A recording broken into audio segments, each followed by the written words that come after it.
দলের চেয়ারপারসন খালেদা জিয়াকে গণতন্ত্রের রক্ষা কবচ আখ্যা দিয়ে বিএনপি মহাসচিব মির্জা ফখরুল ইসলাম আলমগীর বলেছেন, তাকে ছাড়া গণতন্ত্র কল্পনা করা যায় না। তাকে অন্যায়ভাবে ৬ বছর কারাগারে বন্দী অবস্থায় রাখা হয়েছে দাবি করে তিনি বলেন, খালেদা জিয়াকে মুক্ত না করলে সরকারের জন্য যে কোনো ভয়াবহ পরিণতি অপেক্ষা করছে।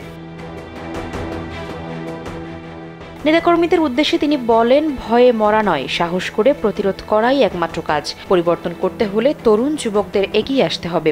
এই সরকার হঠাতে কঠোর আন্দোলন গড়ে তুলতে হবে। শনিবার বিকেলে রাজধানীর নয়াপল্টনে এক সমাবেশে প্রধান অতিথির বক্তব্যে তিনি এসব কথা বলেন। খালেদা জিয়ার নিঃশর্ত মুক্তির দাবিতে এই সমাবেশের আয়োজন করে বিএনপি।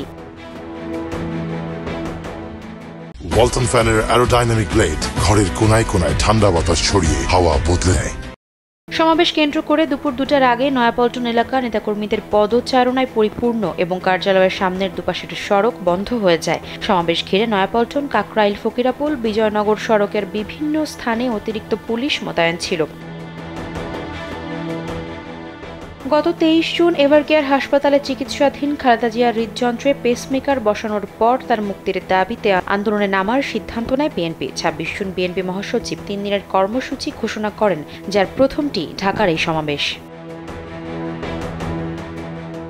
দীর্ঘদিন পর, বিশেষত দ্বাদশ জাতীয় সংসদ নির্বাচনের পর খালেদা জিয়ার মুক্তির দাবিতে এককভাবে বড় সমাবেশ করল বিএনপি। এদিন দলের কেন্দ্রীয় নেতাদের পাশাপাশি অঙ্গ সংগঠনের বিপুল সংখ্যক নেতাকর্মী সমবেত হন। বিশেষ করে বিএনপির নির্বাহী কমিটি পুনর্গঠন এবং মহানগর বিএনপি ও যুবদলের কেন্দ্রীয় কমিটিতে পদপ্রত্যাশীরা তাদের অনুসারীদের নিয়ে পৃথকভাবে শোডাউন দেন। কাকরাইলের নাইটিঙ্গেল মোড় থেকে ফকিরাপুল মোড় পর্যন্ত নেতাকর্মীদের উপস্থিতিতে সমাবেশ জনসমুদ্রে পরিণত হয়। নেতাকর্মীদের হাতে হাতে খালেদা জিয়ার ছবি সংবলিত প্ল্যাকার্ড শোভা পায়।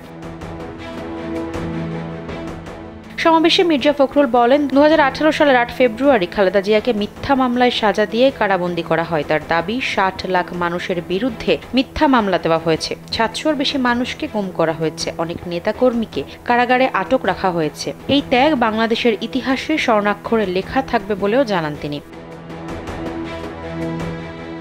মির্জা ফখরুল বলেন, এসবের উদ্দেশ্য হলো দেশের গণতন্ত্রকামী মানুষকে আটক ও নির্যাতন করে দেশ থেকে চিরদিনের মতো গণতন্ত্রকে নির্বাসিত করে দেওয়া। জানান, খালেদা জিয়া গণতন্ত্র ও আন্দোলনের প্রতীক। তাকে রক্ষা করতে হলে ও গণতন্ত্র পুনরুদ্ধার করতে হলে সবাইকে ঐক্যবদ্ধ হতে হবে। বিএনপি মহাসচিব বলেন, আওয়ামী সরকার ক্ষমতায় থাকা মানে দেশ ধ্বংস করা। সুতরাং নিজেদের রক্ষা করতে হলে তাদের আন্দোলন আরও তীব্র করতে হবে। তিনি আরও বলেন, এই বর্বর ও লুটেরা আওয়ামী লীগের হাতে দেশ একটুও নিরাপদ নয়। তারা জনগণের ভোটাধিকার হরণ করেছে। আফসারা নাজ, কালবেলা।